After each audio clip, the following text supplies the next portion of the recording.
തീരുമാനമായിരിക്കുന്നു.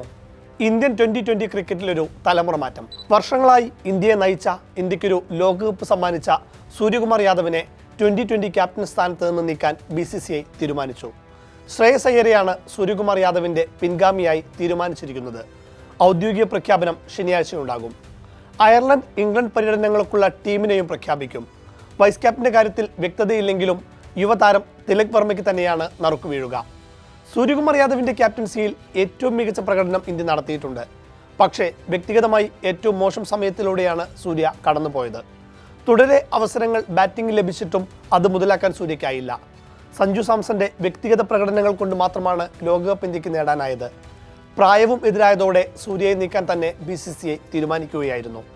ഇതോടെ സൂര്യയുടെ അന്താരാഷ്ട്ര കരിയറിലും അവസാനമായിരിക്കുകയാണ്. താരമായി മാത്രം ടീമിൽ നിലനിർത്തില്ല എന്നുറപ്പാണ് അദ്ദേഹത്തെ.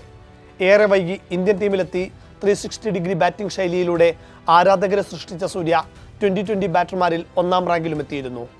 ക്യാപ്റ്റൻ എന്ന നിലയിൽ റെക്കോർഡുകൾ ഉണ്ടാക്കിയതിന് പുറമെ ഡ്രസ്സിംഗ് റൂമിലെ അന്തരീക്ഷം ഏറ്റവും മികച്ചതാക്കി നിലനിർത്താനും സൂര്യയ്ക്ക് കഴിഞ്ഞിട്ടുണ്ട്. എന്നാൽ ഇതാദ്യമായല്ല ഒരു വൻ നേട്ടത്തിന് പുറമെ ക്യാപ്റ്റൻസിയിൽ BCCI കൈകടത്തുന്നത്.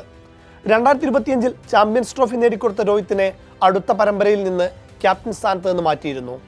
അതുപോലെയാണ് മാർച്ചിൽ ഇന്ത്യക്ക് ലോകകിരീടം സമ്മാനിച്ച സൂര്യയെ അടുത്ത പരമ്പരയിൽ നിന്ന് ഒഴിവാക്കാൻ പോകുന്നതും. സൂര്യയ്ക്ക് പകരം ശ്രേയസ് അയ്യരും സഞ്ജു സാംസണും തന്നെയായിരുന്നു അവസാന നിമിഷം വരെ BCCIയുടെ മുന്നിൽ ക്യാപ്റ്റൻ സ്ഥാനത്തുണ്ടായിരുന്നത്.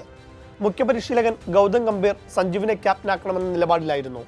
എന്നാൽ മുഖ്യ സെലക്ടർ അജിത് അഗാർക്കർ ശ്രേയസ് അയ്യർക്കായി നിലകൊണ്ടു. സഞ്ജുവിൻ്റെ സ്ഥിരതയിൽ ചോദ്യചിഹ്നം ഉയർത്തിയാണ് തൻ്റെ വാദം അഗാർക്കർ അപെക്സ് കൗൺസിലിൽ നിരത്തിയത്. മറ്റംഗങ്ങളുടെ കൂടെ പിന്തുണ കിട്ടിയതോടെ ശ്രേയസിനെ തന്നെ ക്യാപ്റ്റനാക്കാൻ ഭൂരിപക്ഷ അഭിപ്രായം വന്നു. ശ്രേയസിൻ്റേത് വൻ കംബാക്ക് തന്നെയെന്ന് പറയേണ്ടി വരും. ഏറെ നാളായി 2020 ടീമിൻ്റെ ഭാഗം പോലുമല്ലാതിരുന്ന താരം നേരെ വരുന്നത് ഇന്ത്യൻ ടീമിൻ്റെ ക്യാപ്റ്റൻ സ്ഥാനത്തേക്കാണ്. അതും ഓരോ സ്പോട്ടിനും ഇത്രയും മത്സരമുള്ള ടീമിലേക്ക് എന്നതുകൂടി ശ്രദ്ധേയമാണ്. 2023 ഡിസംബറിലാണ് ശ്രേയസ് അവസാനമായി ഇന്ത്യക്കായി 2020 കുപ്പായം അണിഞ്ഞത്. ഇക്കഴിഞ്ഞ ലോകകപ്പിന് തൊട്ടു മുൻപ് നടന്ന ന്യൂസിലൻഡിനെതിരായ 2020 പരമ്പരയ്ക്കുള്ള ടീമിൽ ഉൾപ്പെടുത്തിയിരുന്നെങ്കിലും ഒരു മത്സരത്തിൽ പോലും കളിപ്പിച്ചില്ല. അന്ന് തിലക് വർമ്മയ്ക്ക് പരിക്കേറ്റപ്പോഴായിരുന്നു ശ്രേയസിനെ പരിഗണിച്ചത്. കഴിഞ്ഞ വർഷം തൊട്ട് ഇന്ത്യയുടെ ക്യാപ്റ്റൻസി പ്ലാനുകളിലുണ്ട് ശ്രേയസ്. IPLലെ ഗംഭീര ക്യാപ്റ്റൻസി ട്രാക്ക് തന്നെയാണ് ശ്രേയസിന് ഗുണമായത്. Delhi Capitals, Kolkata Knight Riders, Punjab Kings എന്നീ ഫ്രാഞ്ചൈസികളെയാണ് ശ്രേയസ് നയിച്ചത്. 3 ടീമിനെയും അദ്ദേഹം ഫൈനലിലെത്തിച്ചു. 2024 കൊൽക്കത്തയെ ചാമ്പ്യന്മാരുമാക്കി. തൊട്ടടുത്ത വർഷം പഞ്ചാബിലേക്ക് മാറിയ ശ്രേയസ് അവരെ റണ്ണേഴ്സപ്പ് ആക്കി. ഈ മാസം 26 ആരംഭിക്കുന്ന അയർലൻഡിനെതിരായ 2020 പരമ്പരയിലാണ് ശ്രേയസിന്റെ നീലക്കുപ്പായത്തിലെ പരീക്ഷണകാലം ആരംഭിക്കുന്നത്. ശേഷം ഇംഗ്ലണ്ടിനെതിരെ 5 2020 മത്സരങ്ങൾ. 2028 2020 ലോകകപ്പിലും ഒളിമ്പിക്സിലുമെല്ലാം ശ്രേയസിന്റെ കീഴിലാകും ഇന്ത്യ കളിക്കുക. അയർലൻഡ് ഇംഗ്ലണ്ട് സീരീസിൽ ടീം ഘടനയിലും നിർണായക മാറ്റങ്ങൾ ഉണ്ടാകുമെന്നാണ് ESPN ക്രിക്കറ്റ് ഫോർ റിപ്പോർട്ട് ചെയ്യുന്നത്. ഏറ്റവും പ്രധാനപ്പെട്ടത് വണ്ടർ കിഡ് വൈഭവ് സൂര്യവംശി ഇതാദ്യമായി ഇന്ത്യക്കായി സീനിയർ തലത്തിൽ ഇറങ്ങാൻ പോകുന്നുവെന്നത് തന്നെയാണ്. IPLൽ നിലവിലെ ഒട്ടുമിക്ക റെക്കോർഡുകളും തകർത്ത് 776 റൺസാണ് വൈഭവ് അടിച്ചുകൂട്ടിയത്. 237 മുകളിലുള്ള സ്ട്രൈക്ക് റേറ്റ് തന്നെയാണ് ഇതിലേറ്റവും പ്രധാനം. അയർലൻഡ് ഇംഗ്ലണ്ട് സീരീസുകൾക്ക് മുന്നോടിയായി ഇന്ത്യ എയുടെ ത്രിരാഷ്ട്ര പരമ്പര കളിക്കാനുണ്ട് വൈഭവിന്. ശ്രീലങ്കയും അഫ്ഗാനിസ്ഥാനും ഉൾപ്പെടുന്ന ടൂർണമെന്റ് ഈ മാസം 9 മുതൽ 21 വരെയാണ്. വൈഭവ് ഇമ്പാക്റ്റ് എന്ന വണ്ണം ഇന്ത്യ എയുടെ മത്സരമായിട്ട് പോലും ആ പരമ്പര TV-യിൽ തത്സമയ സംപ്രേഷണവുമുണ്ട്. എന്തായാലും അയർലൻഡിനെതിരെ സച്ചിന്റെ റെക്കോർഡ് തകർത്ത് 15-കാരൻ അരങ്ങേറുമ്പോൾ നിലവിലെ കോമ്പിനേഷനിലും പൊളിച്ചുപണി വേണ്ടിവരും. വൈഭവ് അഭിഷേക് ഓപ്പണിംഗ് കോംബോയ്ക്ക് നേരെ പന്തെറിയാൻ ഏത് ബോളറും ഒന്ന് പിറയ്ക്കും. വൈഭവിന്റെ വരവോടെ സഞ്ജു സാംസൺ 1 ഡൗൺ പൊസിഷനിൽ കളിക്കേണ്ടി വരും.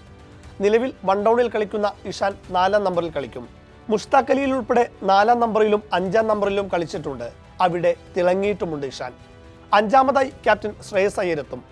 6-7 ഫിനിഷർ റോളിൽ തിലക് വർമ്മയും ഹാർദിക് പാണ്ഡ്യയുമായിരിക്കും. 2020 ലോകകപ്പിൽ ഈ പൊസിഷനിലേക്ക് സ്വിച്ച് ചെയ്ത തിലക് നന്നായി കളിച്ചിരുന്നു. അക്സർ പട്ടേൽ സ്പിൻ ഓൾറൗണ്ടറായി എത്തും. സ്പെഷ്യലിസ്റ്റ് സ്പിന്നർ വരുൺ ചക്രവർത്തിയാകും. ലോകകപ്പിൽ അടികിട്ടിയെങ്കിലും IPLലെ 2-ാം ഫേസ് ആയപ്പോഴേക്കും വരുൺ തൻ്റെ മികവിലേക്ക് എത്തിയിരുന്നു.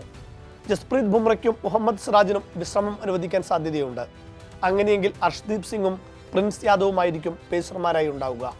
പക്ഷേ അപ്പോഴും പറയട്ടെ, പെർഫോമൻസ് മാത്രമാണ് മാനദണ്ഡമാക്കുന്നതെങ്കിൽ നിങ്ങൾ ഉറപ്പായും ഭുവനേശ്വർ കുമാറിനെ ടീമിലെടുക്കണം. അല്ലെങ്കിൽ ആ പ്രതിഭയോട് ചെയ്യുന്ന നീതികേടാകുമത്.